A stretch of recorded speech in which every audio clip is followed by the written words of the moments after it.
You have asked two questions in one, right? Yeah.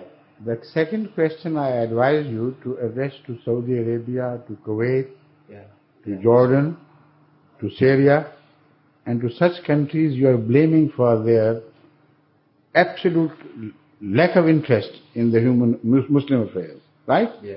I'm not answerable for what they do, but I'm answerable only on behalf of Jamaat Ahmadiyya, with our belief that Imam Mahdi has come, right? Yeah, sir. Now, as far as your hearsay reports about Imam Mahdi suddenly transforming the world of Islam into the most powerful people on earth, I disagree with that view as false on the count of contrary historical evidence. No man who was ever raised by God as prophet or a messenger or a reformer brought about such a miracle in the world. Not even Hazrat Muhammad Sallallahu Alaihi Wasallam. I remind you to the basic fundamental principle that God has enunciated in the Holy Quran repeatedly, which is Lan tajida li sunnatillahi tabdila. The ways in relation to mankind, in relation to religions, have become parts of human history and religious history. And you will never see any change in the conduct of God in relation to the attitudes of peoples on earth. And repeatedly it challenges man to find one single example where God changed his ways and his attitude to the problems.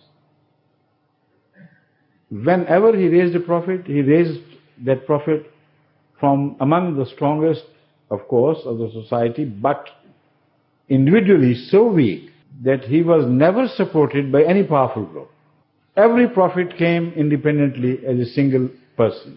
Yet he gained following through a very strong, persistent struggle and endeavor, which he continuously made, regardless of the pressure of the enemies against him. The miracle, which is the sunnah of God in this case, which was common to all prophets, was that despite the fact they were neither supported by a powerful social group, economic group, religious group, political group, they were, even if they were popular, they were left alone after they claimed to be from God, yet they emerged victorious, invariably. But through a slow process of change, which began with moral change. And that change itself was not brought about through a spell cast by a prophet. That change was brought about through human sacrifices. Each person who answered to the call of a prophet accepted a miserable life for the sake of the truth.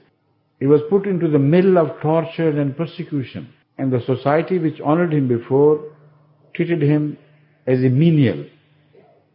And as such, there is no inconsistency in the ways of God if you apply those, if you learn those ways through human history.